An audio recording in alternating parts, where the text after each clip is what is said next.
book of Proverbs, chapter 3, verse 1. My son, forget not my Torah, but let your heart guard my commandments. For length of days and long life and peace shall they add unto you. Don't forget that long life part of it. Let not mercy and truth forsake you. Bind them about your neck. Write them upon the table of your heart, talking about the commandments and Yahuah's Torah. So shall you find favor, that means blessing, and good understanding in the sight of Yahuah as well as men. Let not mercy and truth forsake you. Again, bind them about your neck and write them upon the table of your heart. Again, and you shall find favor. Y'all must have wanted me to repeat it. You shall find favor and good understanding in the sight of Yahuah and man. Trust in Yahuah with all your heart and lean not to your own understanding. In all your ways acknowledge him. He shall direct your path, and he will direct your path all your life. Be not wise in your own eyes. Fear Yahuah and depart from evil. Wise in your own eyes to be thinking that you know everything and you can't be taught anything. That's foolishness. Only a fool would think that way. It shall be health to your navel and marrow to your bones. Hallelujah. Hallelujah. Shalom, Yashua, Elder DFG. Hey, my brothers and sisters. How many of you guys would have to say that you're feeling somewhat overwhelmed? Well, that's what I want to talk to you about today. That overwhelming, feeling that you're having, or you might be having. Some of you might not be having. Some of you may be feeling, maybe a strong sense of concern, which is say what they call a healthy fear. And it's time that I thought we'd peel back a layer or two and just have this conversation. The one thing that we do here on this channel is teach, inform, and educate. You all know that already. We don't get concerned with the politics of men, nor the ignorance of fools, the simple-minded. We recognize here that there are going to be individuals who are going to get offended because the truth is getting told. The message I shared on Shabbat, it offended a lot of women because they don't want to change their behavior. And even worse, they don't even acknowledge that they even have a problem. So, of course, the dynamic that's put in play to destroy their asses is going to destroy them. Give it time. So, they can run, they can flee, they can deny, they can do whatever, they can unsubscribe. You do whatever you want to do. You're not going to change the outcome of something that you're a part of, except you change yourself. But the first sign of true intelligence is for self-reflection. It's for one to stop and ask yourself the question, what is it that is bothering me? You've heard this elder talk about in leadership. One of the first responsibilities I had as a leader, young and now, is to define what is reality for my people or those who I'm leading, DFG family in this instance, and what isn't reality. Because see, when you don't understand what reality is, you will find yourself being overwhelmed. But once you know what reality is, at worst, you may be over-concerned. And many of us are probably falling in the first category, overwhelmed. Because we're not properly understanding what's going on around us. Or because of social engineering that they have, and the doctrines of the devils or the demons, the sorcerers, the divinators, what Deuteronomy 18 and 14 refer to the nations around us. That a lot of our people are in this, what they want to call, a matrix, which is just another way of being controlled and don't know you're being controlled. Again, you hear someone talking about a matrix, it's simply meaning that, you're being controlled and you don't even know that you're being controlled. And even worse, when it's called out to you or pointed out to you what some of the control looks like, you go on the defensive instead of going on the offensive.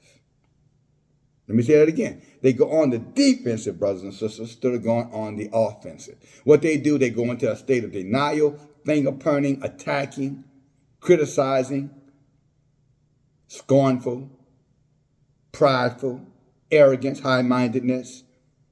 That list is an infinitive list that they join. They join the masses. I don't want to hear all that. What makes you think you're right? Well, it's not about the prophet being right. It's about the prophet speaking Yahuah's truth. And Yahuah's truth is always right.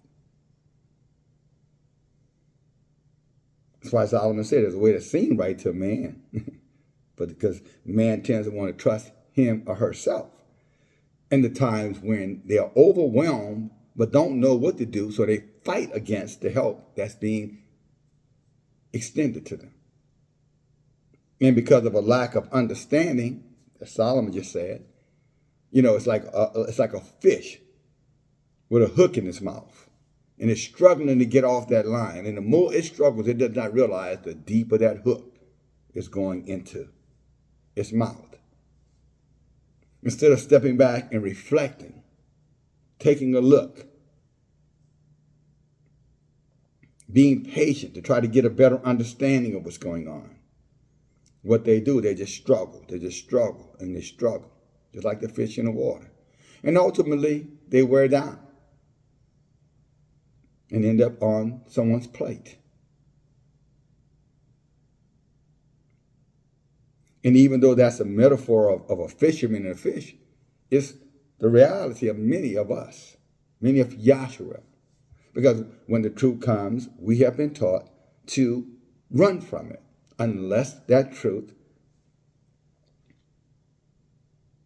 benefits something that we want, or benefits us in some kind of way, a better way to say it, unless that word benefits us, or that truth benefits us. If it benefits us, then we are adaptable, we're very flexible, we're very agreeable. But if it means that you got to change, you got to walk away, you have to accept a behavior that you don't want to accept, you have to recognize that you're part of a system that was set up to destroy you, even though you think it's advantaging you. That's when, as the old saying down south, the rubber meets the road. And then the struggle starts. And inside that struggle, everybody is wrong except the one that's got the hook in the mouth. And yet that hook is gone to destroy them. I look at some of these different things going on, and we're gonna get into the word. You know this, brothers and sisters. But I look at some of the things that are going on as of late. You got the government shut down, and some of our people are like, yeah, the government shut down, but I'd be willing to bet that most of our brothers and sisters have no idea what that actually means, if it applies to them or not. Bet you they don't. You go ask the government shut down, they say, yeah. Tell me what that means. They wouldn't have a clue. But they're acknowledging that it's shut down, and therefore they think they're informed. No, they're not informed.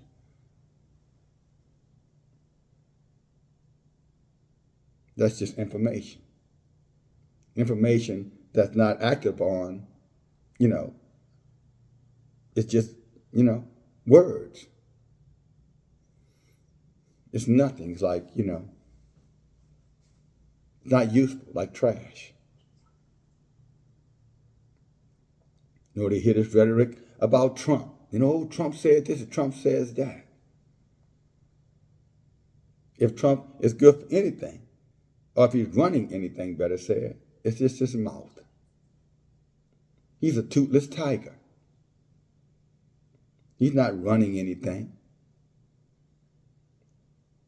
The people he worked for, on the other hand, they're doing a whole lot of decision making right now. And most of the decision making that they're making is pointing at us, Yahuah, our people. Poor white trash, yeah, you too, so-called blue collar white folk, you poor white trash too. White folks, just so you know. I know you think that you live in the suburbs and you got 2 cars and you work for, I don't know, your local technology company. I don't know what you do for a living. Don't really care.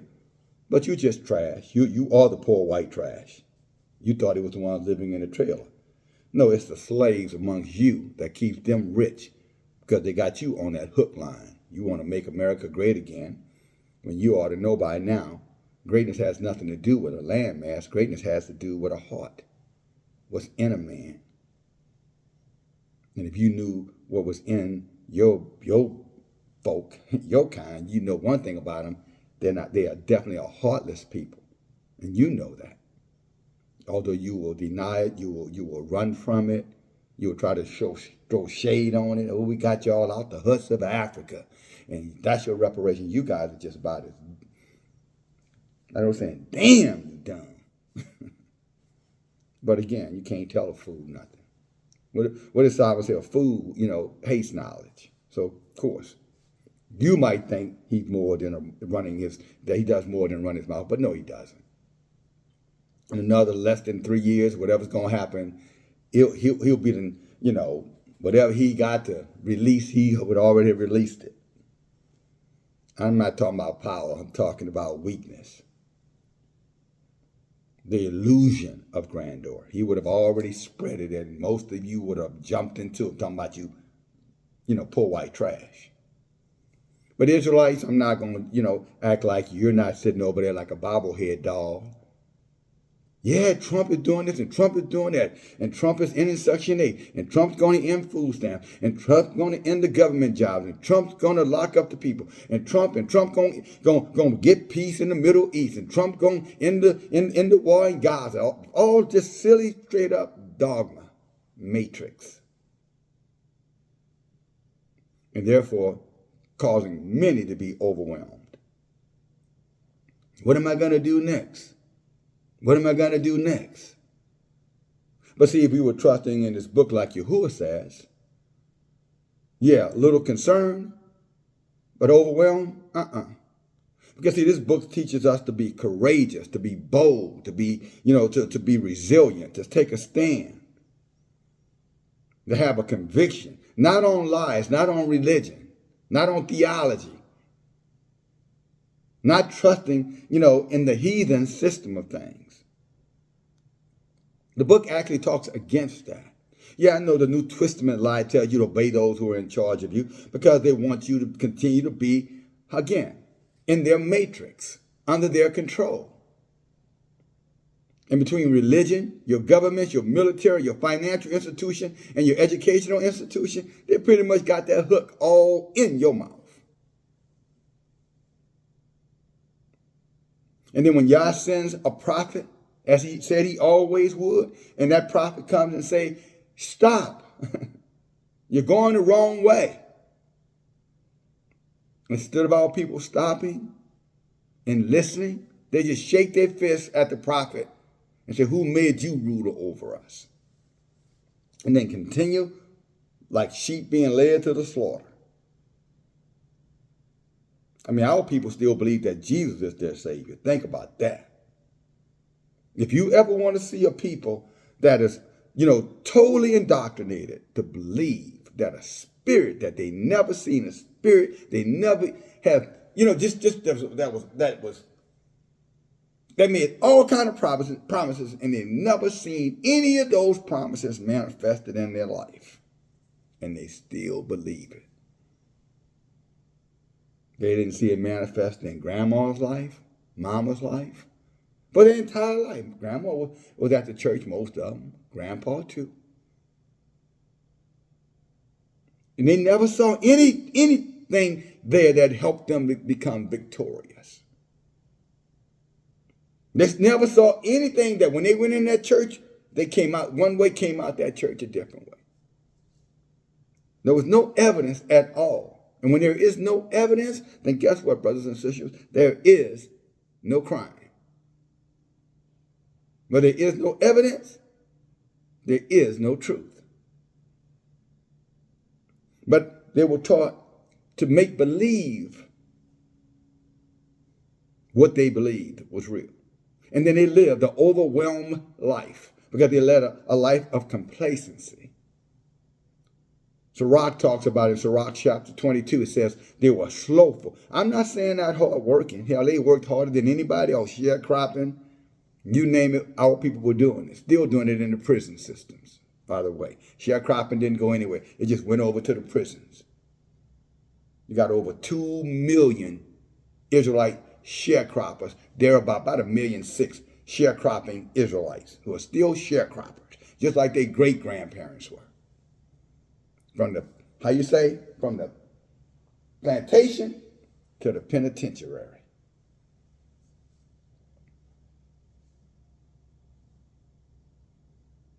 But see, because there is no prophet that you want to listen to, well, there are prophets our people want to listen to, but it's the T.D. Jakes, it's the guy over the 2819, church. It's the Geno Jennings and these camps. This is what our people want to listen to, the Boer Watchmen, people who are not called to do anything but what they're doing, running their mouths. The witches and the warlocks like Master's Voice and Carrie Ann Gibbons. Truth Unedited, Jason Black. All of those are warlocks and witches. They'll gladly listen to them because they're going to keep them interested. They're going to keep them on that damn hook by telling them, don't worry about it. Just keep on struggling. The struggle is real. Keep on struggling. I'm doing like that because that's how the fish head when he's trying to get off that hook. Keep on struggling. It's going to be out. Jesus going to fix it. Jesus going to fix it. Jesus going to fix it. We're going to get reparations. Our time is here. We're waking up. The rapture is coming. I don't need no man. You don't need no man. You don't need no woman. Get your pet. And sooner or later, they're going to have them out of that water and into the frying pan. Or the baking pan. Filleted. And that is why my voice gets drowned out by many of your voices. Because you're on the hook and you don't even realize you're on the hook. You thought biting that worm was going to make your life better. And now you're overwhelmed because you can't get off the hook. You can't get off the government tit, so to speak, the hook. Now the government got you. Told you didn't need a man. Okay, let's see if that's true when you get to be 55, 60 years old and don't have one. Told you that it was okay to kill your children. Okay, let's see when you ain't got no man and no children. Let's see if you're lonely or not. Okay, you got a nice house. Well, let's see what's going to happen when you lose that job. That they're going to use artificial intelligence as the justification of firing you, sister. Isaiah chapter 4 said a little something about you, sisters. It said you're going to go through what they call a rehabilitation program.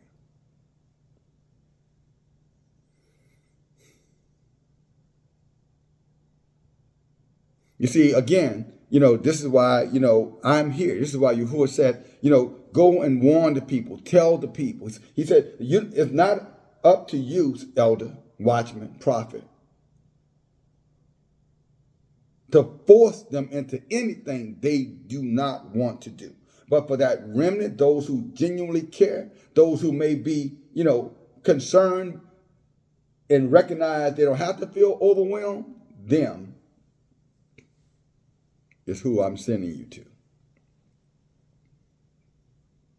Them, those of you, are the ones that Yahuah raised me up to not only warn, but teach, educate, and inform. So when you hear this stuff about Trump doing this and the government shut down over that, for us, we're not overwhelmed with that. Concerned only to the degree where we may have to make some decisions that, we didn't have to make prior to. When they start cutting off all these programs, again, concerned only because we may have to make some decisions as it relates to. But we will make them. We will make them. Because we know in making those decisions, Yahuah will also be blessing us as long as those decisions fall inside of the walls of his commandments, the wall of his Torah. And he made it so easy for us that we didn't need a Jesus. We didn't need a Yahuah. We didn't need Buddha, Krista, or any of those devils. We didn't need any of them. He said all you really needed was a contrite heart, or a repentant heart, contrite spirit, and to be obedient. He says all that's required. And if you've been studying with us, we have studied that out loud. So he made the Torah easy for us. He said, I don't want your goats. I don't want your rams. I don't want any of that. He said, I don't want your festival days and your feast days. He said, I despise it. He said, I don't want any of that. He said, been there, done that. Don't want that. He said, no, I want you, Yasharel, male, female, and child. I want you. That's what matters the most to him, to me, is what he's saying. I want you. You're the apple of my eye. You're the one that I set aside. You're the one that I said that's above all peoples. Young lady, old man. But it's you like the fish who just won't let the worm alone. Just looking for that easy access. Let somebody else be responsible for my actions. See, that's what happens to most fish. Instead of just out there in the water, doing like, grinding it out, working for a living. They rather just look for, oh, look at that thing. It's just sitting right there. I'm going to go get it. That's those of you who trust in man, although you say you don't. If you believe in any religion, yes, you do. And if you're an atheist and you don't believe in any religion, you double down do. You are really, I was saying, lost in the sauce. You're hopeless. That's why you think like that. You're done. And you Satanists, get out of here. Dumb. You're an idiot. You're a fool. Believing in the Satan? Exactly, what does that even mean? Well, I can assure you the Satan you claim, you believe in, I can assure you he's under the thumb of the creator that you say you don't believe in. I can assure you that. You'll stick your nose in the word and learn a thing until you'll recognize he can't make any decision as it relates to our people unless our people cater to him, that he doesn't get approval from Yahuah. Go ahead, read the story of Job. Read the story of Abraham. You'll see it. He had to ask permission. And Yahuah told him, no, those are righteous men, and I have a ring around them. Not only do I have a ring around them, I have a ring around their women, and I have a ring around their children. And we know that for a certainty because as long as, Yahuah had that ring around Job, there was nothing happening to anybody in his family. Sons, daughters, all of them were well. But as soon as Yahuah removed that ring, that fence from around, that gate from around them, the walls came tumbling down. And because many of our people, for a lack of knowledge, that's exactly why they're overwhelmed and overtaken and soon to be destroyed. Now, if you're reasonable, intelligent, you should be able to relate to what I'm saying. I'm not saying anything that's overwhelming. As a matter of fact, what I'm sharing is the fundamentals, the foundation for which Yahuah says, I will protect you. I will keep you. You are mine.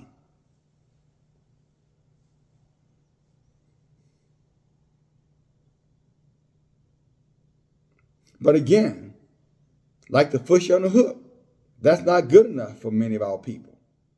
No, they just don't want the truth. Just, cognitive dissonance. You've heard me talk about it before. Convenient lies for uncomfortable truth. I don't want to make any sacrifices. Well, if that's the case, then be prepared to be sacrificed. I'll say that to you again. If your mindset is, I don't want to make any sacrifices, fine, then be prepared to get sacrificed.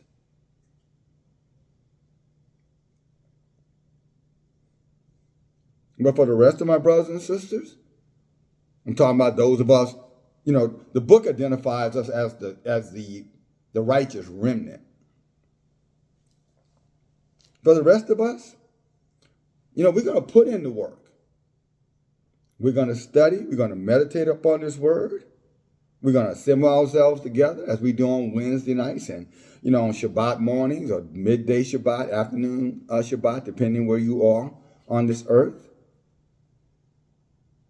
And not only are we going to learn together and get, an understanding. Wisdom is a principal thing. With all you're getting, get an understanding, right? Proverbs 4:7. But we also are going to experience the blessings while they're over there dealing with the curses. I'm talking about the curses on, if I can say it like this, they think they're overwhelmed right now. You wait, brother. And some of them don't even have the sense to know they're overwhelmed. There's some who listen and say, I ain't overwhelmed. That's because you're so, again. If somebody asks you to give them the definition, I'm talking about these people, brothers and sisters, they couldn't even define what overwhelmed means. But they're not overwhelmed. But I guarantee you, you go to these heathens and you go to one of the heathens' psychologists, and he sat down and interviewed them with, and he had a chart of what overwhelmed behaviors look like. And then based off of their conversation that he had, what their life looked like, I bet he'll check every single box. But they said, I ain't overwhelmed. Well, you overtaken then. How about that? Or soon to be. Besieged is the right word. Yahuah said about you. You're going to be besieged on all sides. Talking about them, not the righteous remnant. I'm talking about the scoful. The ones who like to quote the book of Psalm chapter 1, but, they forget all about that part. Said you're blessed if you're not, scoful or scorner. You're blessed if you're not wicked. You're blessed if you're not practicing behaviors that go against Yahuah's Torah. The world knows it as sin. So they come up with these little clever words, brothers and sisters, so that you say, oh, nobody can go live without sin. Well, do you even know what's in the Torah?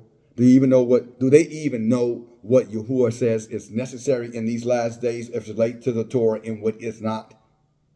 They don't. Trust me, they don't. And that's why they let the heathens socially engineer them, including their scholars, the heathen scholars,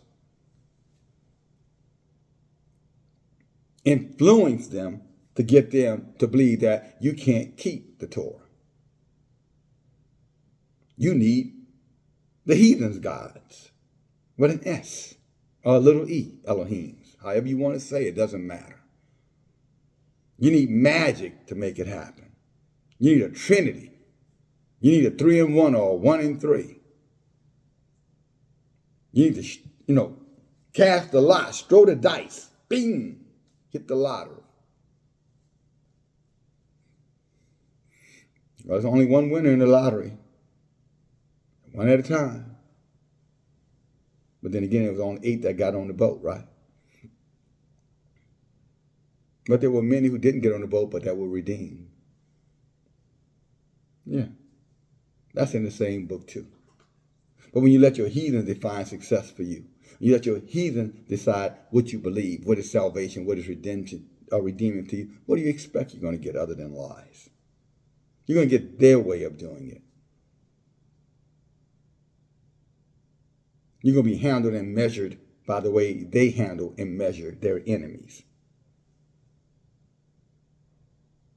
Incentivize you till they weaken you, tell you you don't need your own men, your own women, you hate your own children. Let you create a culture of unbelief, despair, despisement, living for the weekend, right now.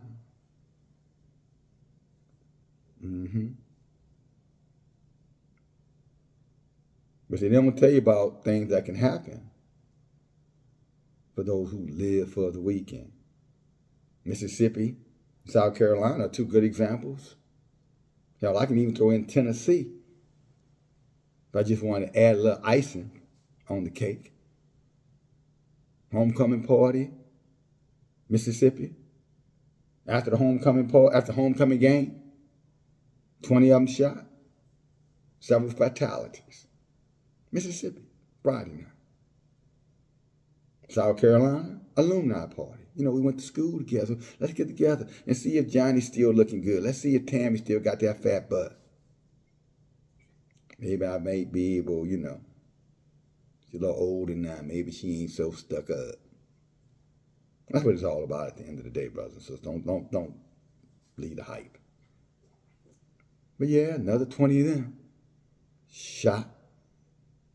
Last I heard, 4 in critical condition and 4 unalive, dead. Living for the weekend. Oh, and those of you who ran to work. Oh, I know. Well, I wasn't in no clubs. I just go to work, elder. Yeah, well, Tennessee, they were in there working too. They work for an explosive company. I think it's EAS. And they make the explosives that they use all over the earth, you know, for the military, you know, to blow up people, kill innocent people, women, children. So Yahuah, you know, did and in turn, we call it reciprocity. And pretty much Friday morning blew the doggone place off the earth. Blew it to smithereens, as they say. I mean, not a stone was left. Just dust. They identifying them through DNA, brothers and sisters. But they got up Friday morning. Probably getting ready for the weekend.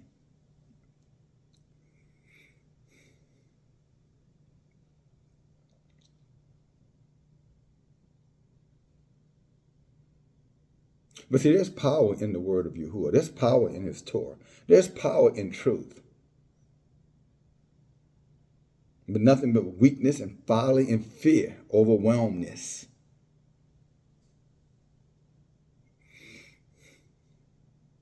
When you're putting your trust in anything other than Yahuah's truth.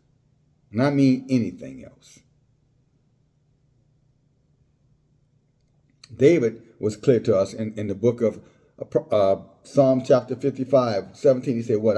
I pray and meditate. I pray before Yahuah evening, morning, and noon. What he was simply saying, his life is tied into his purpose, and his purpose is tied in to Yahuah's righteousness.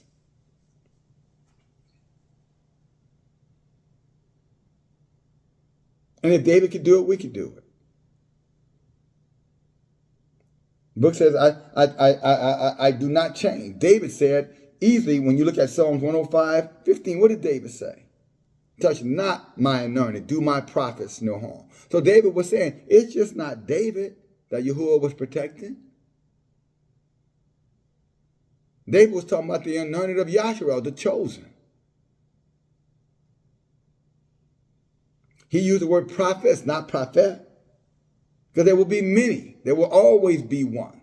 Why? Because the book says so. The Torah is forever. And the Torah said in Deuteronomy 18 and 15, I will choose a prophet from among your brothers. I mean, look just like you, Israel. Look just like me. And unto him I want you to listen to, because he's going to speak on behalf of me. And the wise among you will listen. But the wicked among you, they won't listen. Gabriel told us that. Didn't Gabriel say it? Gabriel. And some of you might say, well, Elder, when did Gabriel say that?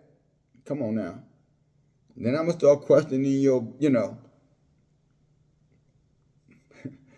I'm going to say you should be with us on Wednesday nights. Every Wednesday night, 6 p.m. Central, 7 p.m. Eastern. Or wherever you are, set your clock to the time zone that you're in based off of one of those 2 times I just gave you.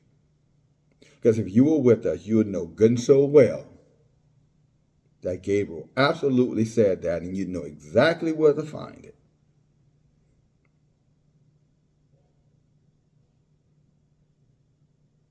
And if you're still trying to figure out where, some of you probably looking through. Okay, this is where Gabriel said it. Okay, I'm coming back here.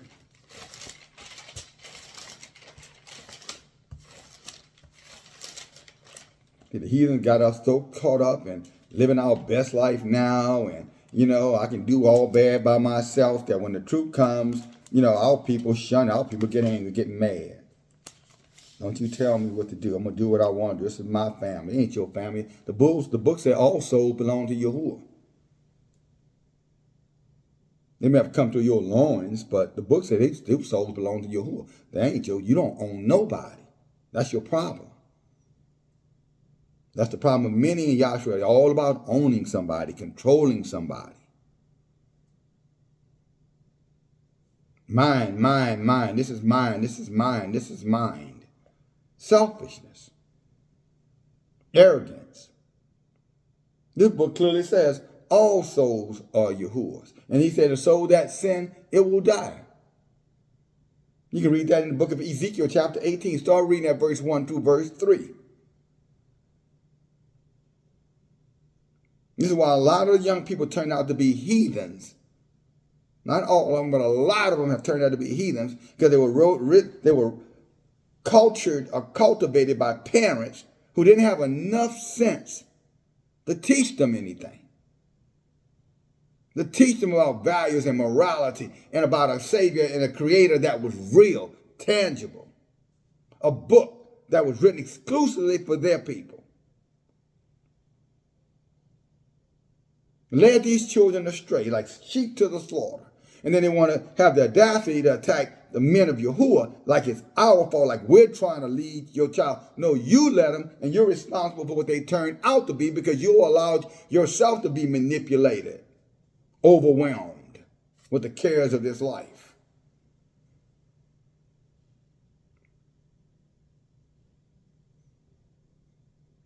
And many in Israel are repeating the same behavior right now. Raising up a bunch of wildlings. If you know about the Game of Thrones, the series, the wildlings, they were the ones who lived outside of the wall of protection. Lived among the giants and the wolves and the demons and the night walkers, the night watchers. Remember? If you watch the series, it was truth imitating, art imitating life. And this is many of the parents in Yasharel. You're raising your children to be wildlings, demons and devils, whores and harlots, thieves and manipulators. Because you don't want to be, guided. Nobody can tell you anything. Nobody can control you. Those children belong to you. Those children belong to Yahuah. And your ass too, by the way.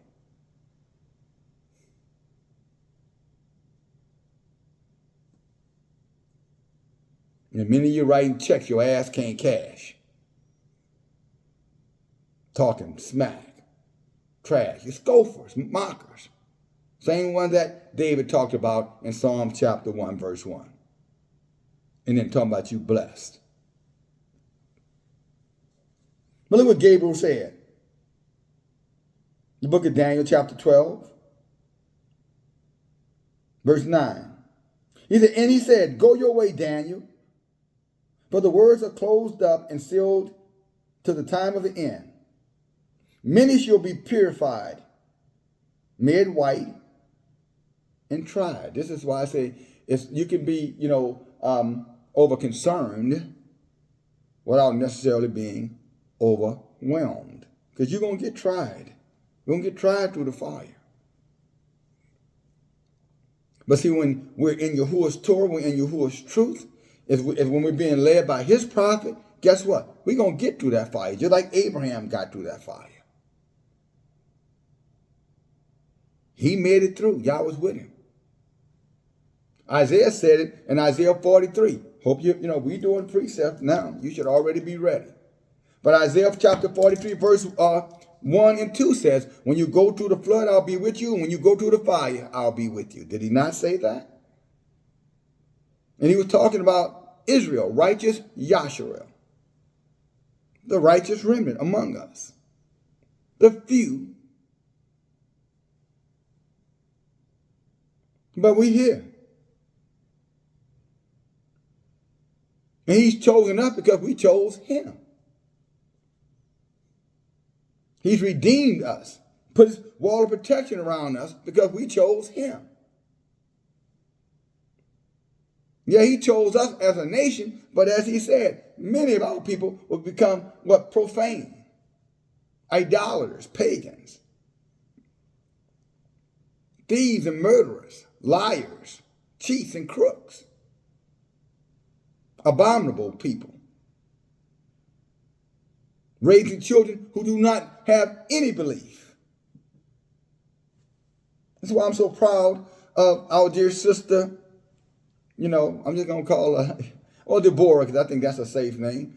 That's why you constantly hear me talk about the sister, because of the job that she is, the environment, better said, and the job that she has created for a young Israelite man. And she didn't do it with the help of a whole lot of people. She was having little, studies before she knew she wasn't supposed to be studying that, because she was in the New Testament like many of us started out.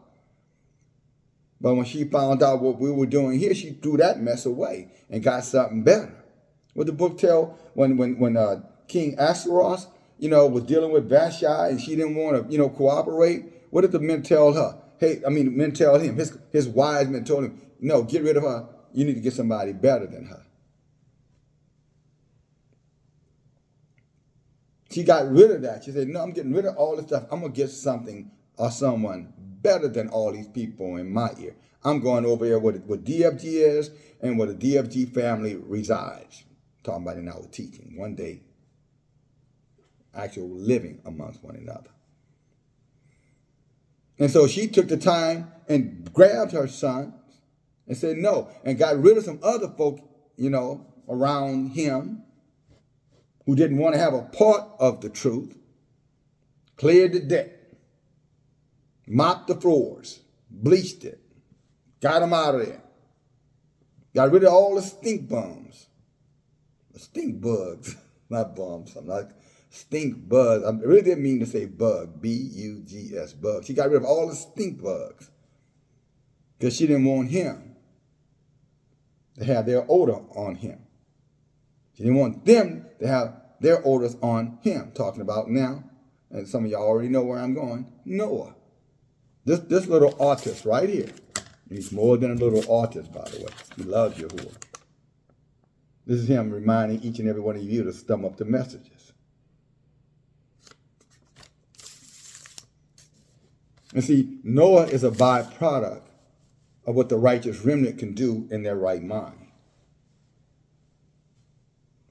Yet most children out there today don't know nothing about the Bible. They don't know nothing about their history. Only what these wicked school systems tell them about the founders of this wicked country. They only know about their history. And a couple of little, weak, eminent, so-called black leaders, Dr. King, working for a white man or a white organization that was controlling him.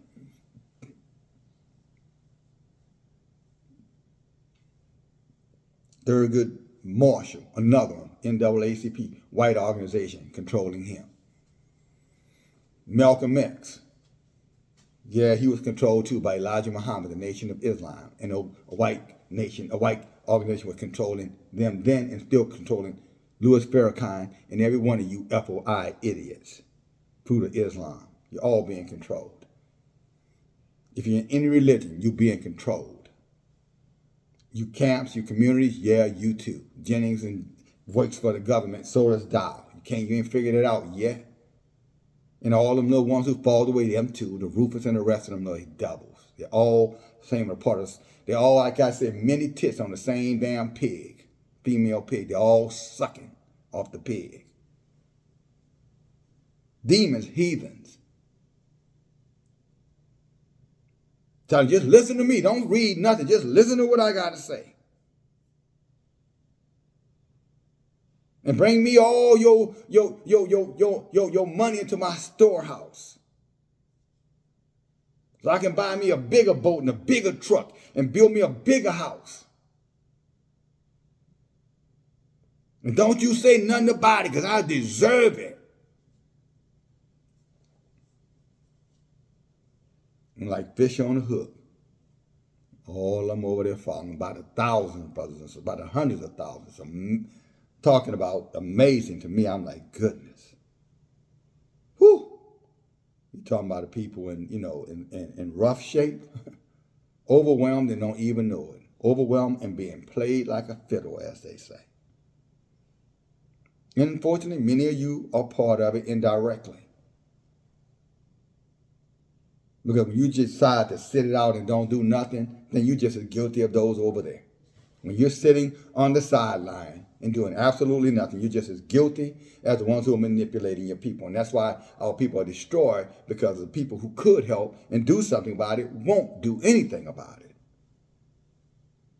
Somehow or another, you're a man on an island by yourself, and that's how you think you're going to survive.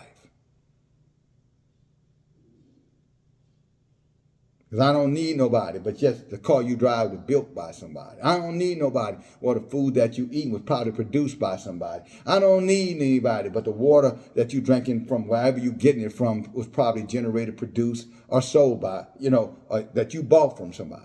I don't need anybody with the soap you wash your behind with that was, also developed and by somebody. And I can go on and on and on with this, by the way. The house you live in, the wood that you build that house with, the concrete that you purchase, the soil that you purchase, the plastic that you purchase, the Band-Aid that you purchase, the freezer that you keep your food safe in, the refrigerator that you keep the heater that keeps your house warm in the wintertime, the air conditioner that keeps your house, cold in the summertime. But you don't need nobody.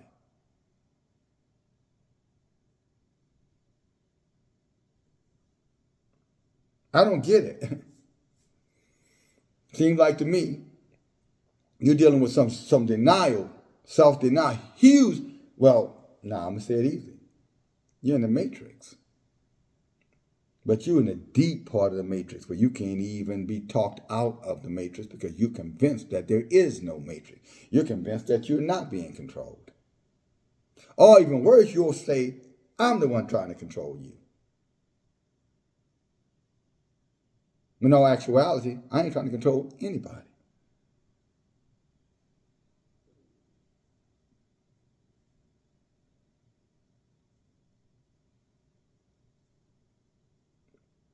I am fulfilling my calling.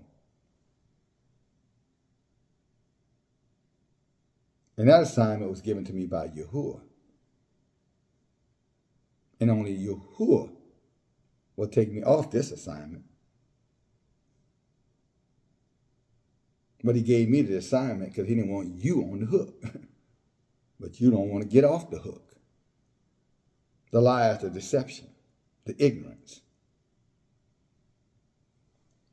But Daniel said again, Gabriel through the book of Daniel said again, close the book and seal it to the time of the end. Verse 10, many shall be purified and made white and tried. Zechariah talks about the tried, 3/3 through the 5. Zechariah 13, 8 and 9. So many are not going to make it when they get tried. They're going to be overwhelmed and cooked. Fire come, going to burn them right around the rest of the heathens. They're going to be screaming and hollering. Many shall be purified and made white and tried, but the wicked shall do wickedly, and none of the wicked shall understand. Isn't that interesting? Proverbs said, wisdom is the principal thing. With all you're getting, get an understanding. Gabriel said that, guess what? Many of the people are not going to be listened, and that they're not only going to fail the test, but they are going to be what? Destroyed. He said many of the wicked, they ain't going to listen. And he said, and they're not going to, he said they're going to get destroyed. I read it clearly. Many shall be purified and made white and tried, but the wicked shall do wickedly, and none of the wicked should understand, but the wise will understand.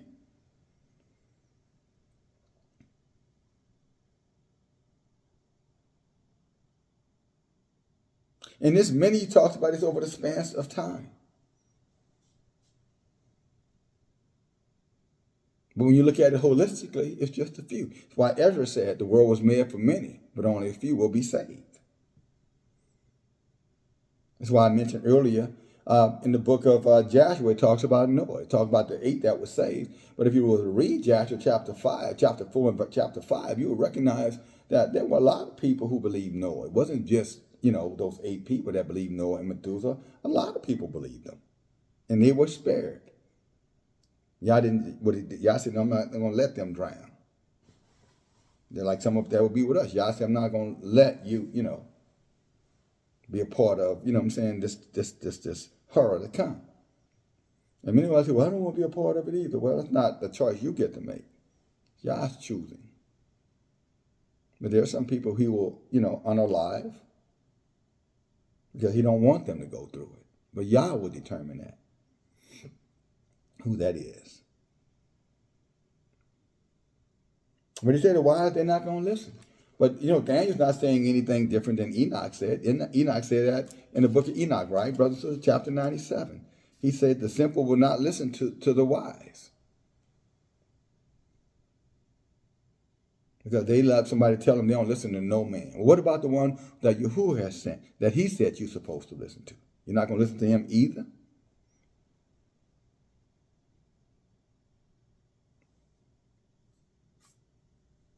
Daniel was a prophet. So was Jeremiah. So was Isaiah, Samuel. Goes on. Habakkuk, many of them. Ezra.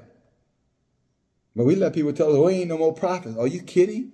You will never change. Say you will always have one. And you let who tell you there isn't one when this book is full of them? Moses was a prophet. Joshua was a prophet.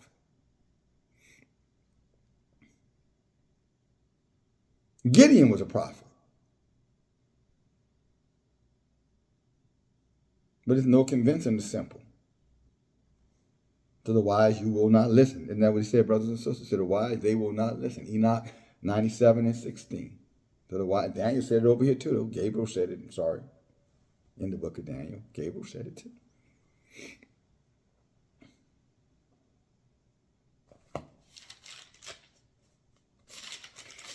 So you see all these things going around, my brothers and sisters, and I know some of it may seem overwhelming because I, at times, get that moment of what you would call, a feeling of overwhelmed. But then I stop back and I realize, no, I'm going to put my trust in Yahuah. He said, those that put their trust in me shall never be what? Confounded or overwhelmed. Concerned, yeah. Overwhelmed, no. And concern is just meaning you're using common sense. You're recognizing the situation and making decisions based off of the situations that you may find yourself in, or making decisions that you need to make sure you don't get caught in. Same difference. You don't want to get caught into something you don't have to get caught in, and you're making decisions to ensure that you don't. That's a healthy fear. That's a healthy concern.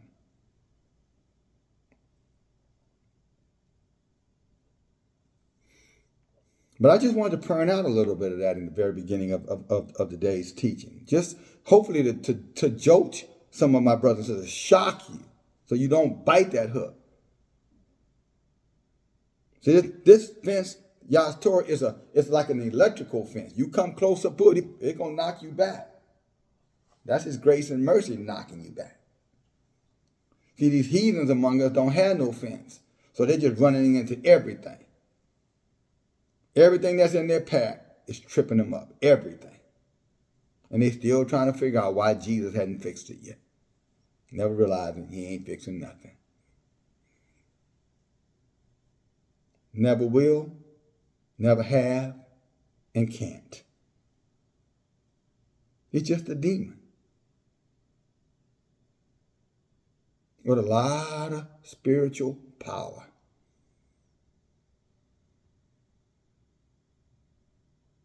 God didn't give it to him. Men gave it to him. In particular, Israel. Job talked about it. But Job said that the earth is given over to the hands of evil men. Given over to them. That means it wasn't given to them. They were able to besiege it or seize it, and now they're using what they seize to besiege. Israel, confederate against us. And yeah, they'll make sacrificial lambs out of their own kind. They got to give a face of, equity, right? They got to at least look the part. You think about most of these heathen nations, all of them trying to be something that they're not.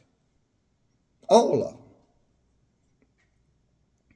They give the illusion that they're special.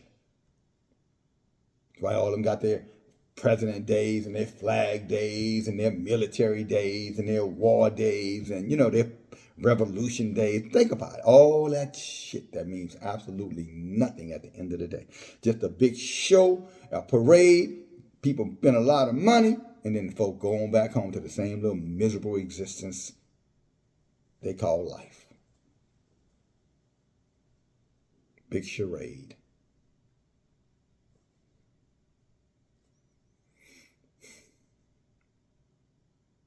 Don't be a part of it. And the only way not to be a part of it, you have to be over where the truth is. The separating.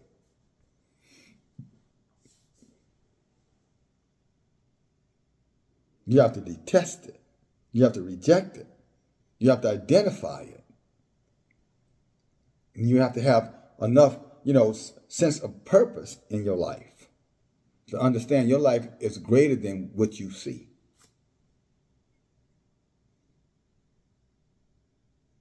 I'm not talking about great in terms of better, great in terms of purpose. If the Creator says all souls are mine, look at Ezekiel 18. Look what it says here. And this is written to Israel, so I think we can be confident saying he's talking about us for sure. Talking about the Torah. And Ezekiel was definitely written to us. The book of Ezekiel. He said, the word of Yahuah came unto me saying, what mean you that you use this proverb concerning the land of Yasharel? So obviously he's talking about us. The fathers have eaten sour grapes and the children teeter on edge. He said, as I live, says Yahuah, you shall not have an occasion anymore to use this proverb in Yasharel. Only in Yasharel. He said, I don't want to hear that foolishness. Don't tell my people they're all going to be destroyed. Not all of them. Behold, all souls are mine. I'll say it again. All souls are mine. The soul of the Father and also the soul of the Son is mine. So you men with sons that talking about that's my son. Well, he might have come from you, but he belongs to Yahuah. What are you doing? Why are you stopping him? Why are you in his way? You should be opening doors that he can find Yahuah, not opening doors so he can get a good job and work for his oppressors. Well, no, he's going to be his own businessman, but where he going to get his supplies? But where he going to get all the resources to be an independent entrepreneur? He's not going to need his oppressors for any of this stuff. Is what you're trying to convince us of? Just ask him. So he ain't going to have to go to the lumber yard. He ain't going to have to go to the technology store. He's not going to need computers. He's not going to need the internet. He's not going to need any of these things that you're saying. That what you want us to believe. Well, I'm not buying it. You buy it. But I feel sorry for the children that are being raised in households with fathers who have no idea what they're talking about.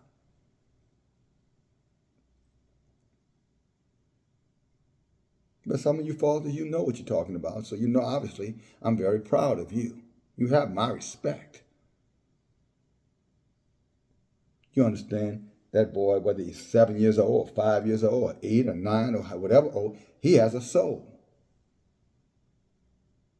And a part of his journey is supposed to be you helping him to understand that. Who gave him that soul? Who his soul belongs to? He's the possessor of it, but it's given to him by something greater than himself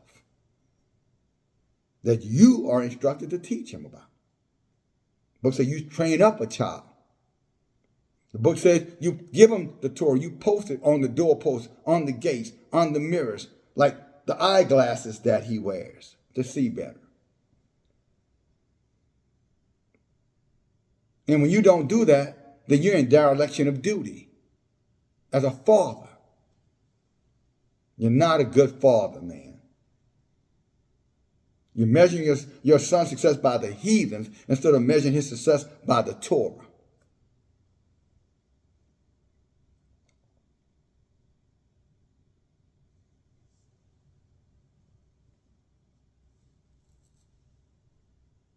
But he said, behold, all souls are mine. The souls of the Father, also the soul of the Son, so nobody gets it confused, is mine. And the soul that sins is going to die. So ain't nobody going to die for him but him. I just hope he's born into a household where his father is not going to allow him to be led to the slaughter like a blind sheep.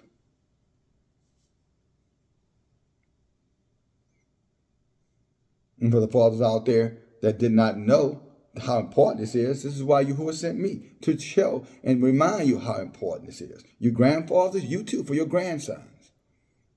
And this is not to eliminate the daughters and the mothers of Zion. But there is a role that a man is supposed to play in the life of a child, especially a male child. And his role is to teach that child the ways of Yahuah so that he can live and strive and be blessed and not have to fear what men can do to him. That the wall of protection is with him wherever he goes. He'll see a worm on a hook and realize, nah, that's a trap, that's a snare, that's a trick, that's the devil, that's Satan's, many devils.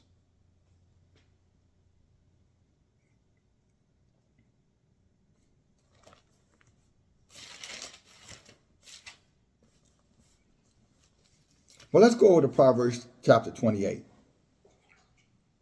And I'm hoping that my brothers and sisters, that you are engaged now, that you're listening, that you've thumbed up the message, that you understand the urgency, the situation that we're in. Again, not overwhelmed, but yes, extremely concerned. But a person that's really concerned, they will do something. A person that's overwhelmed, they just kind of surrender to the situation. They just surrender to the circumstances. They have that, I can't do nothing.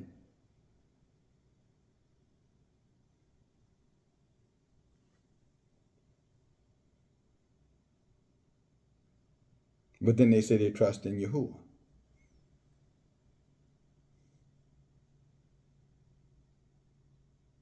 And Yahuah said, if you put your trust in me, then I'm going to direct your path. Means that, guess what? No weapon formed against you is going to prosper. So yes, you can do something. Yes, they can do something.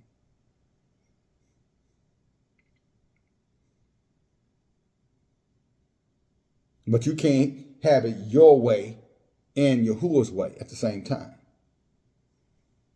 You have to make a decision. Yahuah don't adjust his Torah to custom fit you. You adjust yourself so that you can customize your fit to his truth. And then you'll see his power and you'll experience it, his promises.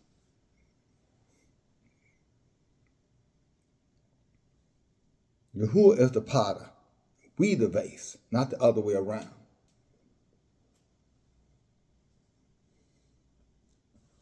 He is the creator. He is the redeemer. He is the savior, and no one else, including you,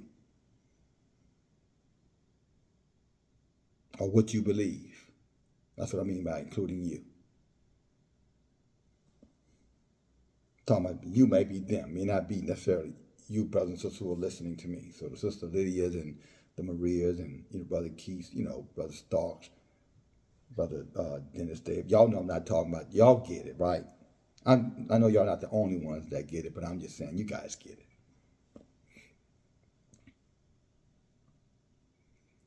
But let's go to the book of Proverbs chapter 28. I thought this would be a good way to wrap up today's teaching. So let's take some time here, break it down. Hallelujah.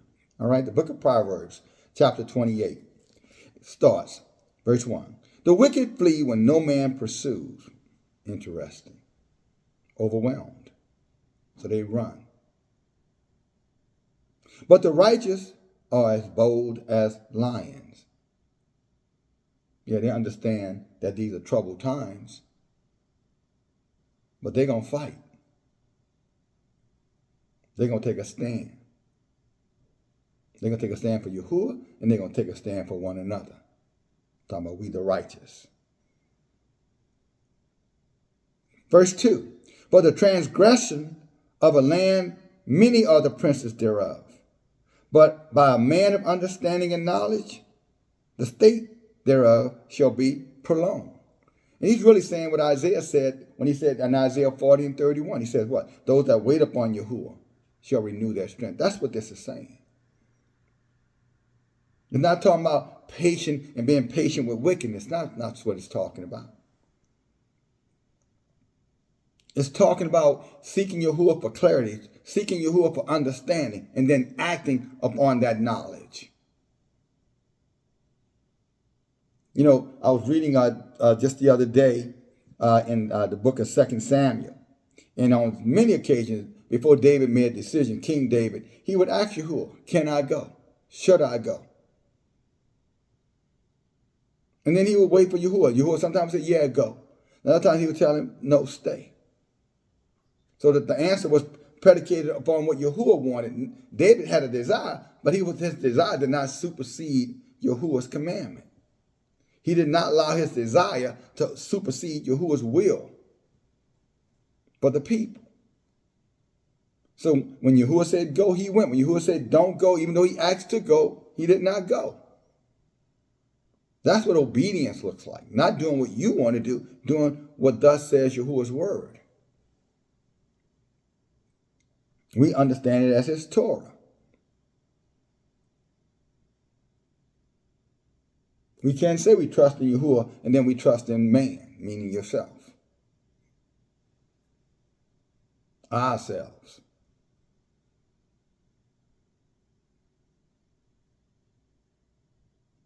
But what we can do is trust in those who Yahuah has put above us. He said, I'll put some over what? 1,000, some over 100, some over 50, some over 10. But these will be men who understand Yahuah's Torah, his laws, his covenant. Trained men.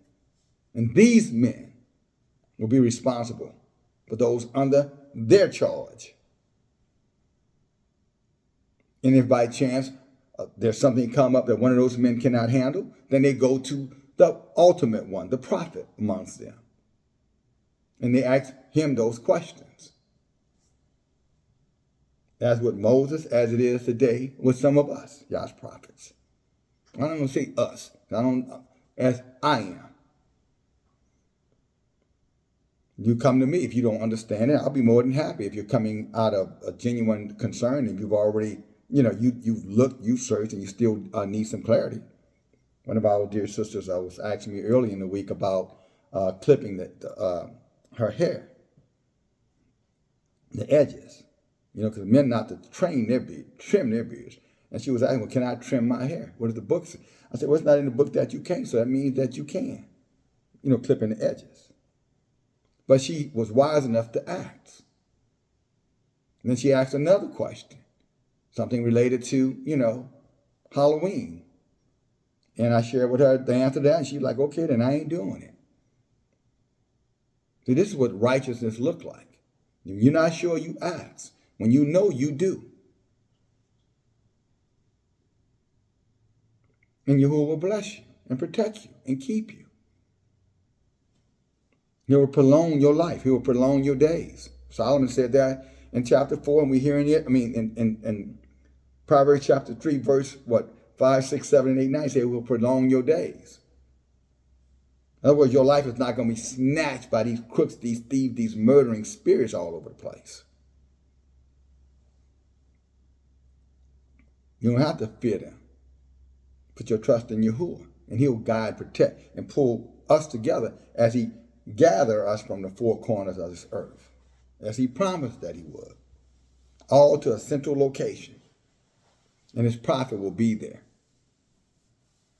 signaling, blowing the trumpet, blowing the shofar.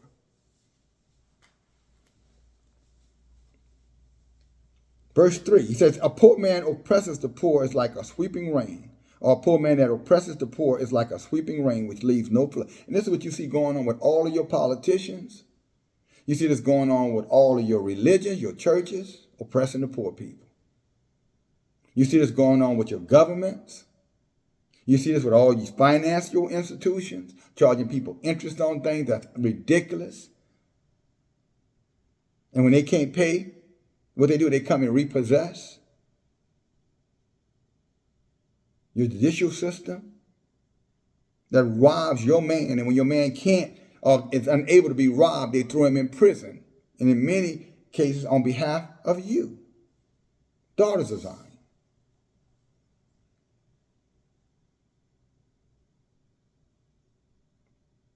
I know what I'll do. I'll just call the police on him.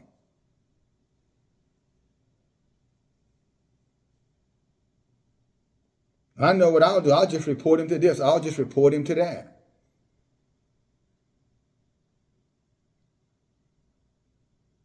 So they can make him a ward of the state like you.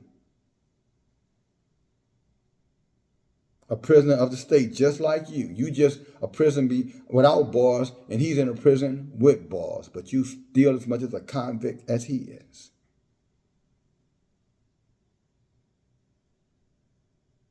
You use the system will definitely use you. And I'm here to warn you. You better get off that hook while you still can. Trust in Yahuah. Trust in your men, righteous men, of course. Look at verse 4 say, verse 4, 28:4, Proverbs 28:4. They that forsake the Torah praise the wicked.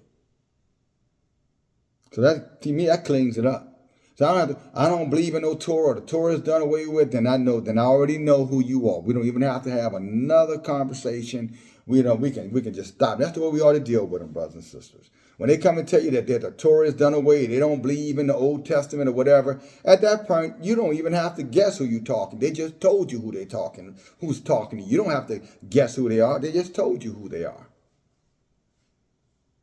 It says here, those that forsake the Torah, they praise the wicked. That's why they celebrate homosexuality. That's why they promote, whoredom. They promote a lying culture, a culture of murder, a culture of mayhem.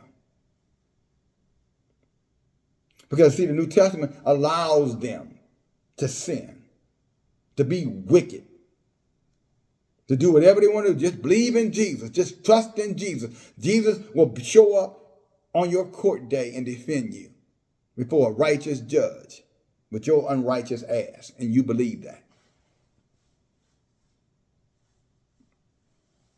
I once believed it.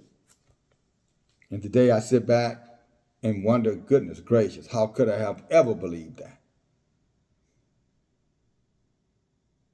Well, brother, you got to give other people a chance. No, I don't. No, I don't. And no, do you have to give them a chance. You don't determine, I don't determine that. Yahuah says in the last days, knowledge will be increased. Gabriel said what? Wise would understand, the wicked would not understand. So no, this ain't about waiting on them to get it right. Once you tell them about it and they don't want to hear it, that is their chance.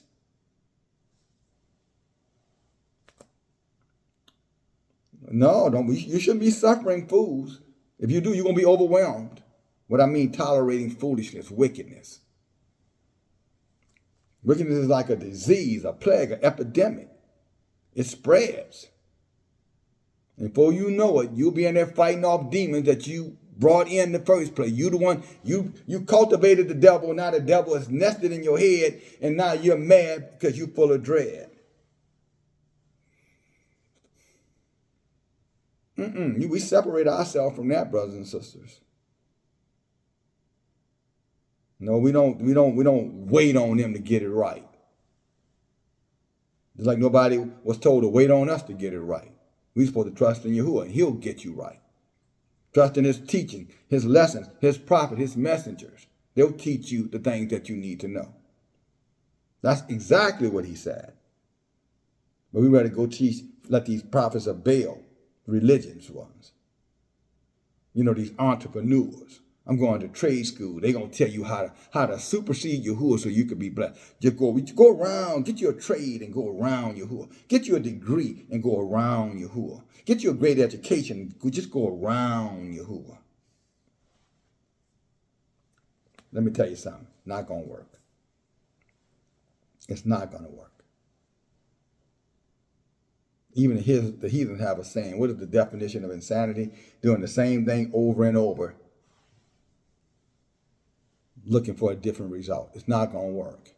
Tested and tried. process programming.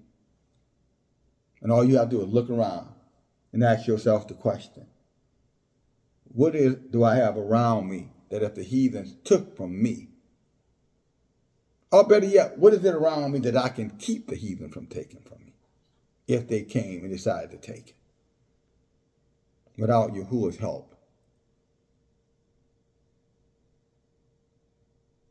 To push them back.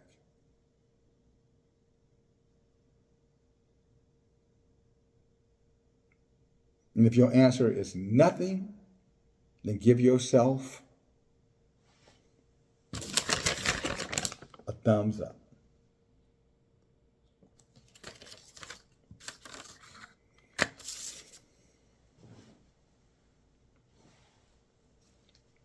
Again, he said, the wicked forsake the Torah, they that forsake the Torah praise the wicked. That's why they stay overwhelmed.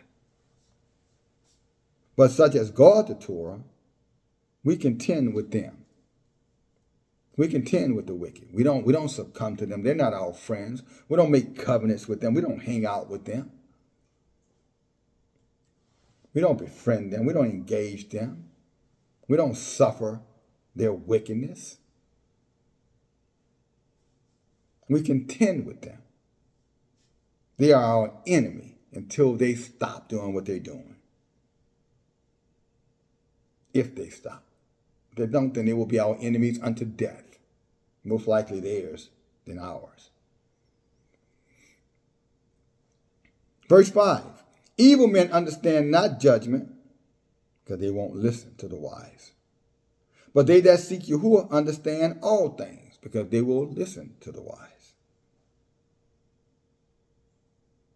Better is the poor that walks in his own uprightness than he that is perverse in his ways, though he is rich. So don't let people's money, bank account, possessions confuse you in terms of blessing, brothers and sisters.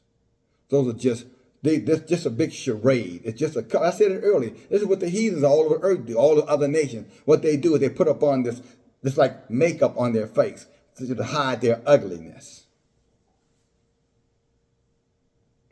They try to confuse you with glamour and bliss.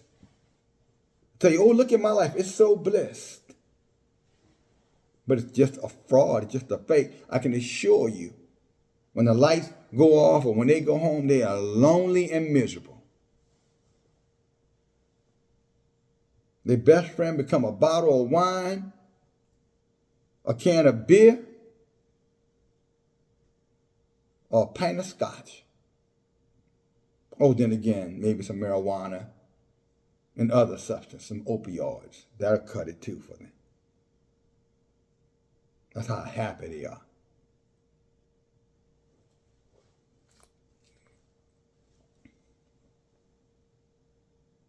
Verse 7, sorry. Whosoever keeps the Torah is a wise son.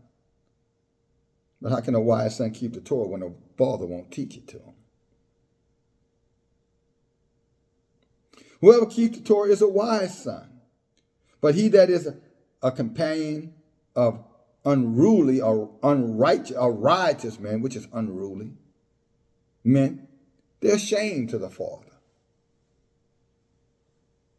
When you leave your son to these heathens, to the things of this world, teaching them that materialism is what she should be striving for, then when those things are used to tear them down, then remember, you caused the shame. Yeah, he is the shame, but you caused it. You created the environment. You led him astray.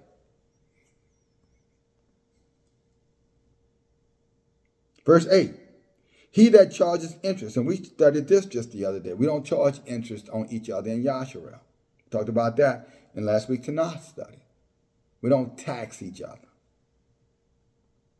He that by taxation and unjust gain increases his substance, yet he gathers it for him that will pity the poor. So Yahuah is saying, you put money in bags with holes in it, and y'all gonna strip it away from them and ultimately give it to those who really genuinely deserve to have it.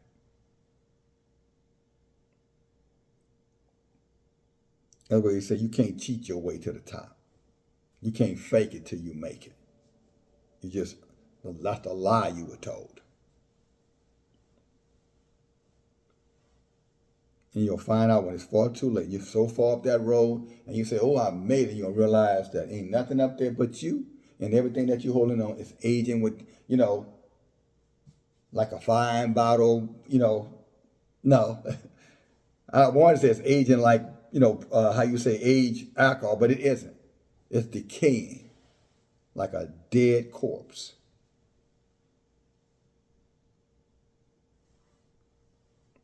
That's why Proverbs told us about, and he said, what beauty, I say favor is deceitful and beauty is vain. But a woman who loves Yahuah, she is blessed. Think about that, daughters of Zion. Before you let another he-devil lead you in any mess, or any little wicked she-devil lead you to any other mess, you think about this. You think about that. You don't need him and you don't need her.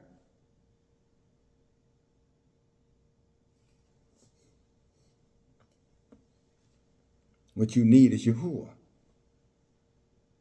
and his truth, and he will lead and guide you every step of the way, right to where he wants you to be. And he'll put a fence around you to ensure no weapon formed against you will prosper. But the heathens, no, they'll come and tempt you, try to draw you back. But as a dog returns to the vomit, it's what they do, don't you do it. Proverbs 26:11. Just tell them, no, I'm not coming. No, I'm not. No, I don't do that anymore. No, I don't celebrate birthdays. I don't celebrate holidays. I don't celebrate none of that no more. And no, nigga, I ain't laying up with you just because, you horny.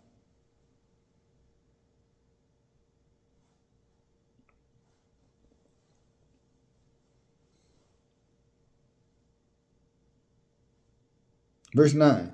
He that turns away his ear from hearing the Torah, check this out, even his prayer should be an abomination to Yahuah. That's pretty serious. I'll read that again. He said, if you disrespect or you don't want to hear the teaching of the Torah, then Yahuah says, I don't want to hear your prayers. Again, he said, if you don't want to hear the teaching of this Torah, and many don't, he said, I don't want to hear your prayers. Interesting, people tell you that they believe in Proverbs. They'll quote Proverbs. Especially Proverbs 3:5, trust in, Yahuah with all your heart. They love to read that one. But then this one here, which is the same author, same book, says that if you turn your ear from the Torah, y'all don't hear your prayers. So which is it? Do you truly trust in Yahuah? Because if you trust in Yahuah with all your heart, then that means you definitely going to want to hear this Torah.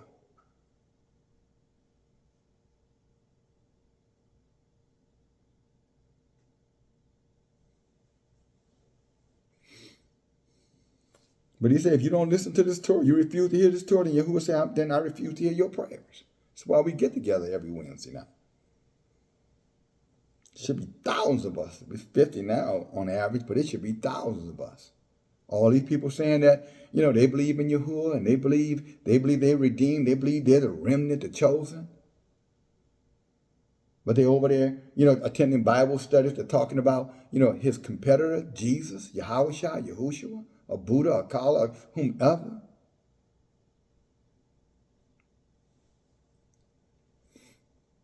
Again, they go against this Torah. They are enemies. You need to be comfortable with that. And we don't have no frenemies. We just believe different, but we still friend. No, I don't have no frenemy. You're an enemy, period. Like David said, I hate those that hate you with a perfect heart. They are my enemies. That's what David said, Psalms 105.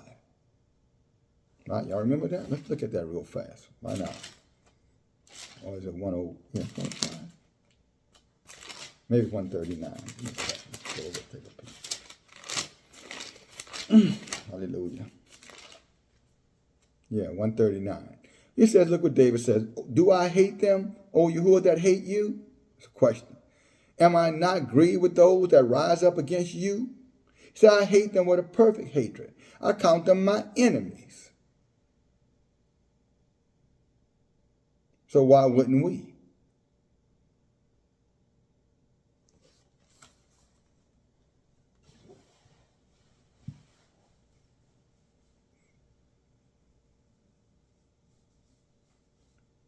The book say David was a righteous man.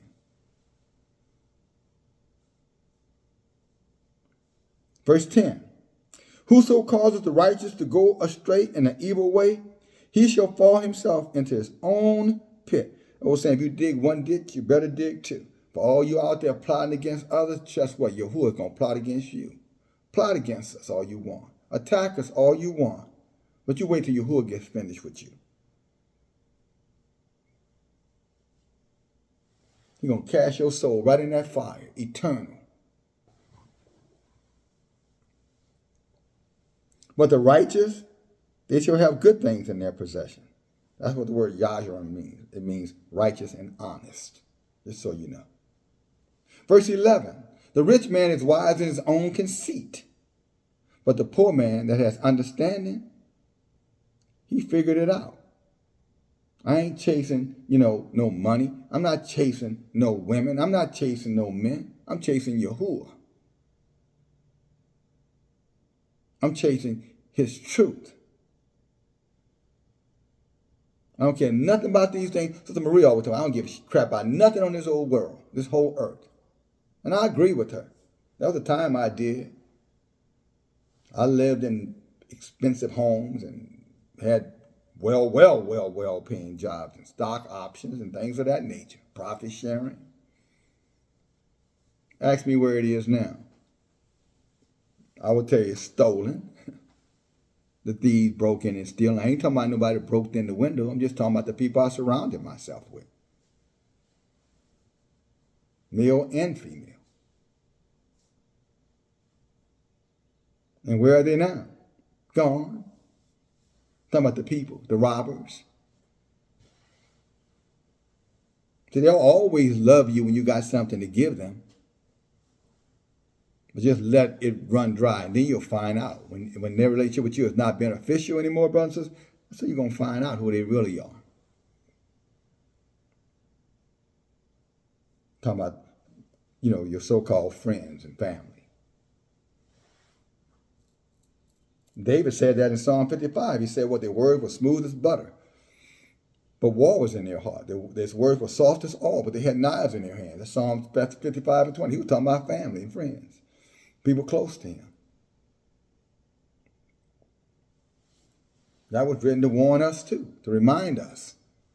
Don't get caught up in relationship. Get caught up in the truth. And then let the truth establish the relationships. Like-minded truth.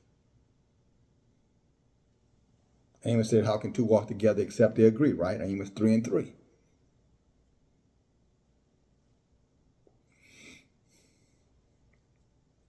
He said, don't trust no man. Just make sure you trust in the right man. Don't trust any man.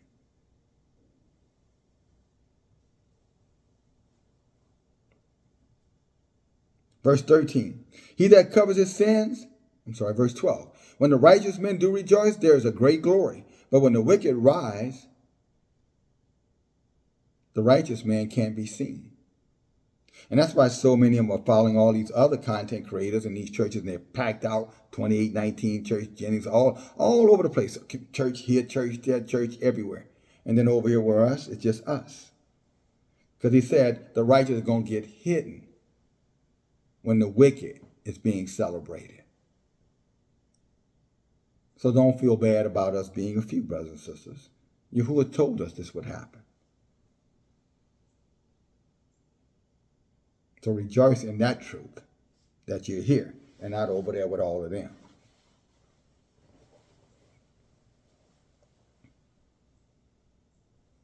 Verse 13, he that covers his sin shall not prosper, But whosoever confess and forsakes them, Yahuah will show him mercy. Again, whoever covers the sin shall not prosper. This is why many of my brothers and sisters that I've said, you've heard me, and ran away. Well, it used to be, I guess I can call them brothers and sisters, they ran away. Because they did not want to deal with that truth. That's what Proverbs 40 said. When he said the wicked flee, this is what it means. He that covers his sin shall not prosper. Whoever covers his sin shall not prosper, and whosoever confesses and forsakes them shall have mercy. He said those ones who don't want to hear the truth, they always going to run off. They always going to attack the teacher, the messenger. But he said, but the righteous, those who are willing to confess, means repent, and to do contrition, right? That means to right it, to forsake it, right? So you will say, I'm going to give you mercy.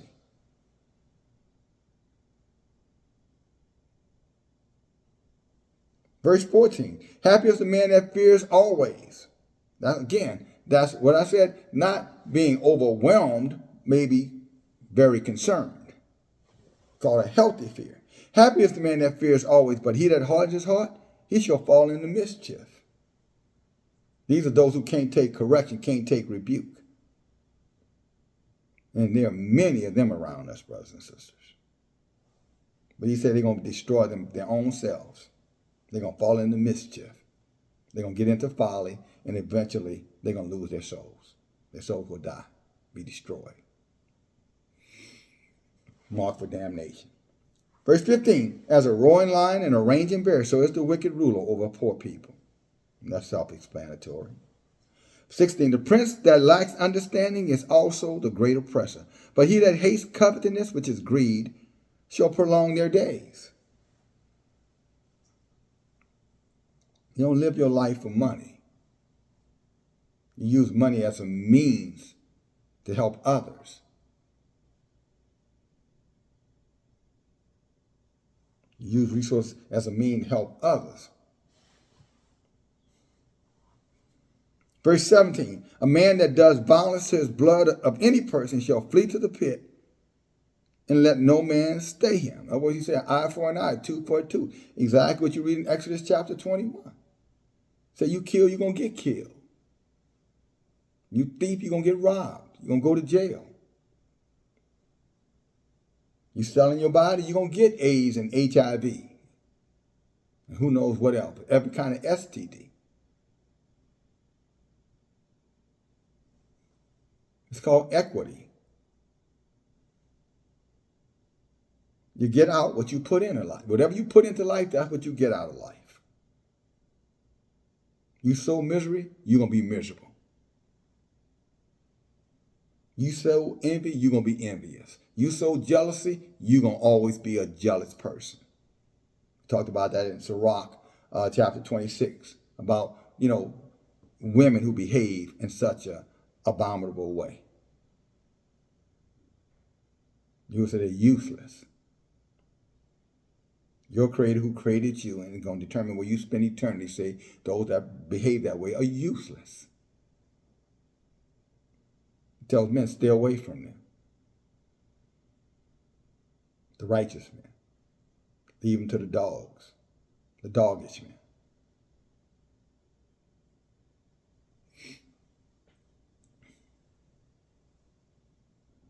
Verse 18. Whosoever walks uprightly shall be saved. That's pretty obvious. Do what Yahuah tells us to do, and you'll be blessed.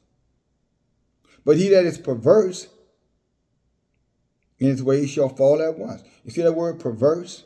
I told my brother many times, ain't got nothing to do with language. Profanity got nothing to do with language, brothers and sisters. That's about the way you live your life. People are living a perverse life by over there lying and saying that, the Torah is done away with. Lying and saying that the Apocryphal books are not real books. Lying, talking about they only keep the Torah and they don't believe in any other books. Perversion. Liars. And many of you right over there with them.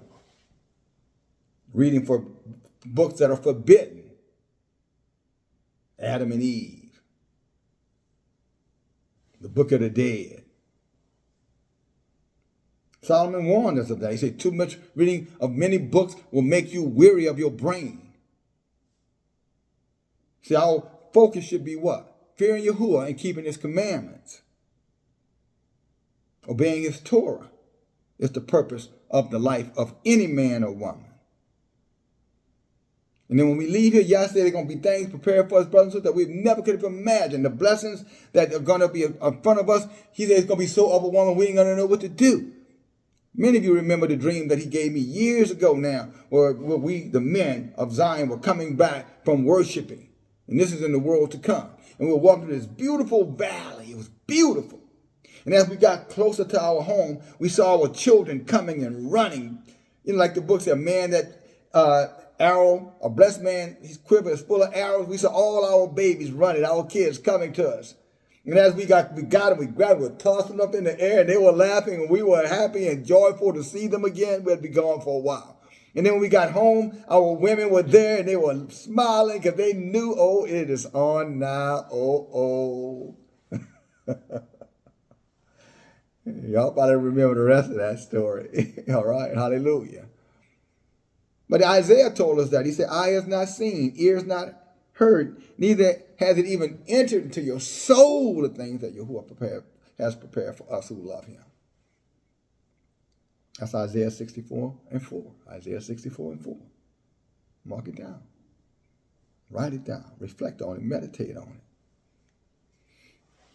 Good times await us. Why? Desolation and destruction and mayhem and misery and suffrage awaits them.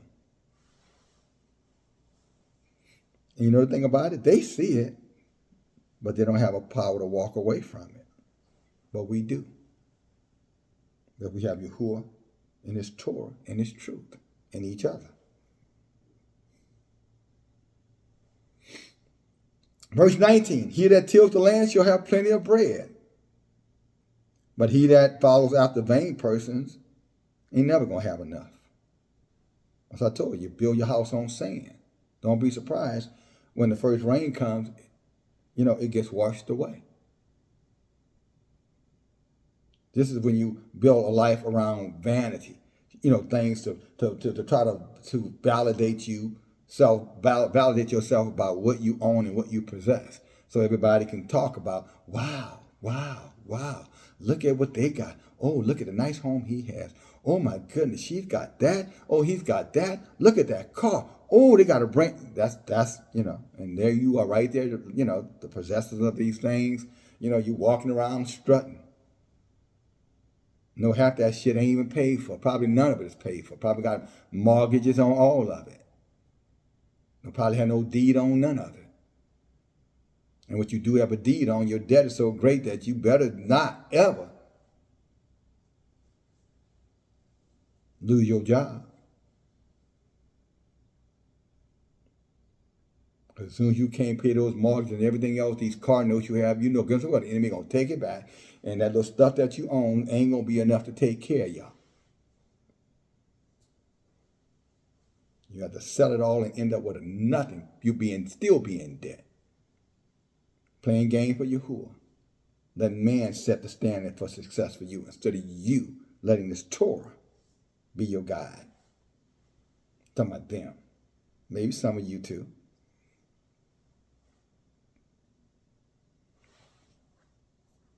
Maybe most of you. The truth be told. But he said again, verse 19, he that tills the land means working, shall have plenty of bread, but he that follows after vain persons, they shall have nothing but poverty. Verse 20, a faithful man shall abound with blessings. Faithfulness, blessing. Faithfulness, blessing. Trusting Yahuah, blessings.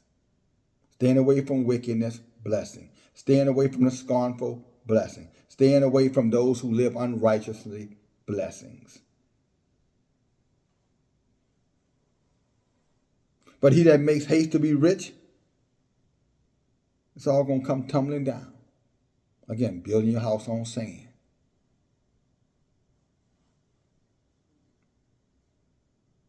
Verse 21, to have respect of person is not a good thing. For a piece of bread, that man will transgress. That's why I say many times, brothers, make sure you understand who's with you and who you're taking things from. So you have a lot of people out there, brothers and sisters, that are using things to control you, to manipulate you, to take advantage of you. Books that don't accept nothing from an envious person.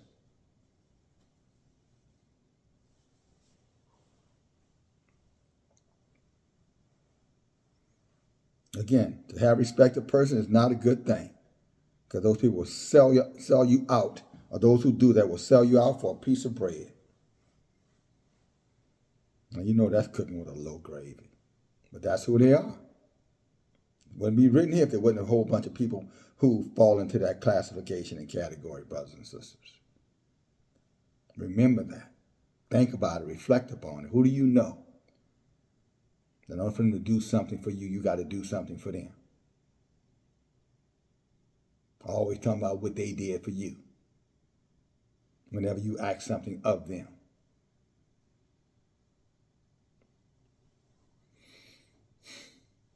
That's what it's talking about. Help you identify them. Verse 22. He that hastens to be rich has an evil eye. That's why I hear God say 1 in 5 putting money in bag with holes in it. You'll get rich quick schemes, don't work.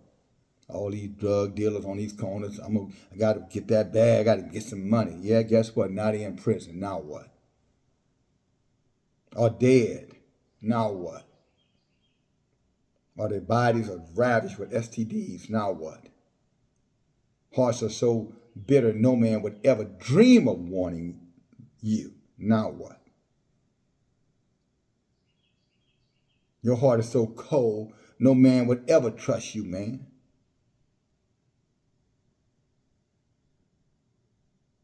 Cold-blooded, self-centered maniac.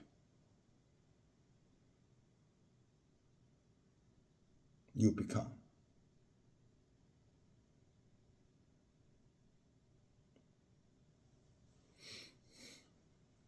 He's speaking against here, brothers and sisters. They want to break it down. Verse 23. He that rebukes a man afterwards shall find more favor than he that flatters with the tongue. This is why the proverb says that open rebuke is better than secret love. A lot of our people struggle with it because they don't want to hear the truth. But that's what it says. Look, Proverbs 27:5. Open rebuke is better than secret love.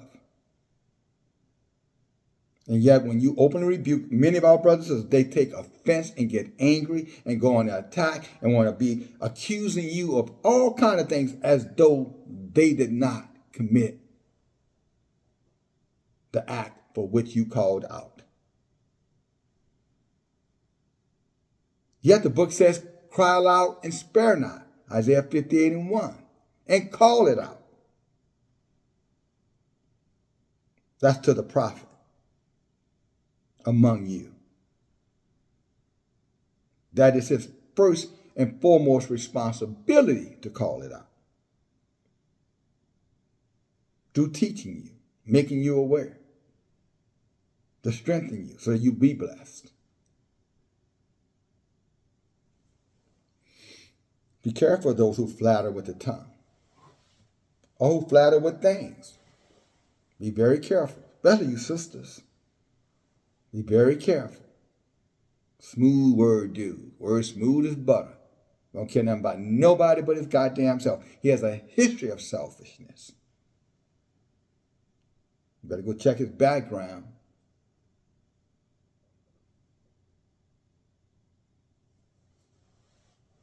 Own mammy hates him. You think he's worth something?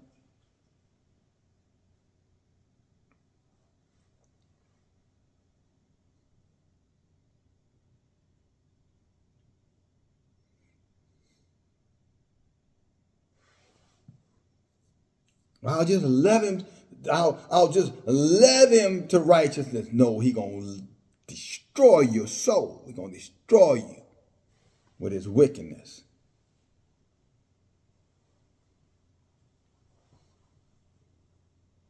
As I say, when people show you who they are, you believe them. If not, they'll make a believer out of you when they finish tearing you every which way but loose.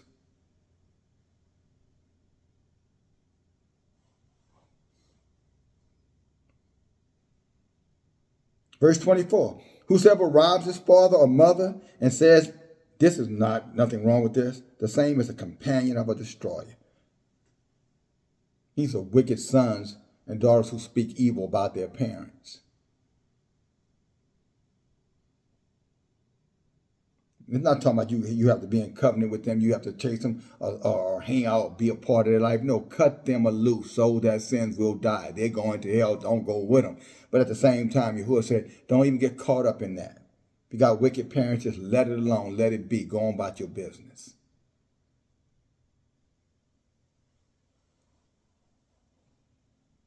And definitely those who take advantage of their parents.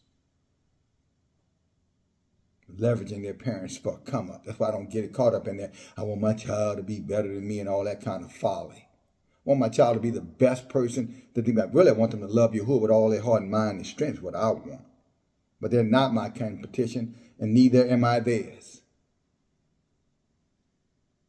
That's how robbery and hatred and bitterness comes into the conversation. I thought you would be better than that. I thought you would accomplish more than that. I thought you would, how could you settle for so little? All that kind of bitterness comes into those kind of houses. Because their focus is on things instead of Yahuah. Their focus is on accomplishment, but not on the restoration of their souls. That's how envy and jealousy and bitterness and strife gets, that is the root of it. That's how it originates. Happens in the home with parents who don't have enough sense how to goddamn fry egg, telling them about, how to roast a cow. That ain't gonna end well. So I'm gonna burn down. Just don't burn down in it. No. You can be respectful and still, not be associated or affiliated. Verse 25, he that is proud of his own heart stirs up strife. Talking about arrogance. But he that puts his trust in Yahuah, that man or woman shall be made fat, which means blessed. Trust in yourself, you'll end up making a mess out of your life. Trust in Yahuah, and you'll have your best life ever, not only here, but in the world to come. David said, my cup runneth over. Surely goodness and mercy will follow me all the days of my life, and I will dwell in Yahuwah's house forever. Right? Psalm chapter 23, the last verse. I think it's 6 or 5. Verse 26, he that trusts in his own heart, this is the you selfish ones. He who trusts in his own heart is a fool. Yeah, Yahuah said you're a fool. Nobody can tell you nothing, then you're a fool. You can't be taught anything, you're a fool. You're not like the rest of us. We can be taught, we want to be taught, and we will be taught. And the one thing we will be taught is not to trust in ourselves. We're going to trust in Yahuah. And those righteous who also trust in Yahuah, we'll trust in them too. Righteous leadership is who we're going to follow. Not dumb, greedy dogs. Wicked prophets. No way. Jeremiah 14 and 14. Isaiah 56 and, 8 and 9, 10. We have nothing to do with them. Verse 27. He that gives to the poor shall not lack, but he that hides his eyes shall have many a curse. And he's talking about within Yahshua. We know that Sirach said we don't give unto the wicked, but we do give unto the righteous. And if there's those who are among us who have a need and they are walking upright and they're validated or have been validated, then we know, no, if we can help them, we should help them. We should help insist in the work of Yahuah. That's what he's talking about. He said that who gives to the poor shall not lack, but he that hides his eyes, shall have many curses. Verse 28, he said, when the wicked rise, men hide themselves, but when they perish, the righteous will increase. And this is why Yahuwah is going to destroy this earth. So he can increase us, the righteous, by, getting rid of this earth wicked. And time's up for them. And that's why they're overwhelmed. And at worst, we should only be, maybe over concerned or somewhat concerned. Fear don't dominate us. We're not the wicked. The wicked flee it when no one pursue it. We're the righteous. We stand. We will fight. What did David tell us in Psalm 144? He said, the strength of Yahuah teaches my hands to war and my fingers to fight. What did David teach us in 119, Psalm 119:72? Yahuwah's Torah is worth all the silver and gold in this whole world. That's how valuable the Torah is. What did Enoch tell us? Joshua tell us in the book of Enoch. What did Joshua, yes, in the book of Joshua, chapter 3, verse 11, tell us about Enoch? He said, who are those who want to learn and know the ways of Yahuwah? Not let them go to church. Not let them be a part of a fraternity or sorority. Not join a secret society. Not to join a religion or a camp or a community. No, he didn't say that. So let them come and hear me, Enoch.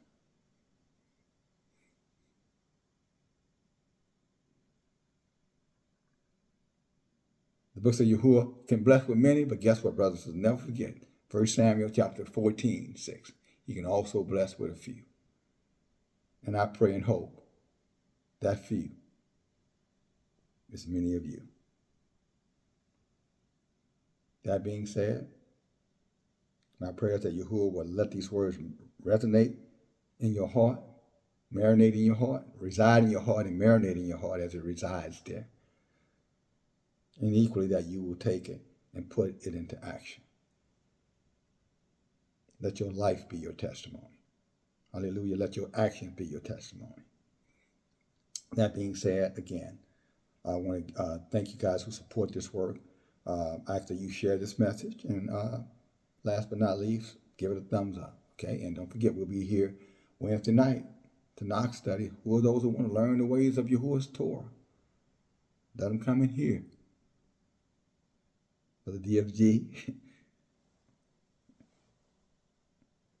and Brother Dennis. Hallelujah, hallelujah. All praises to our sovereign King, Yahuwah. Bless you, righteous Joshua. Shalom.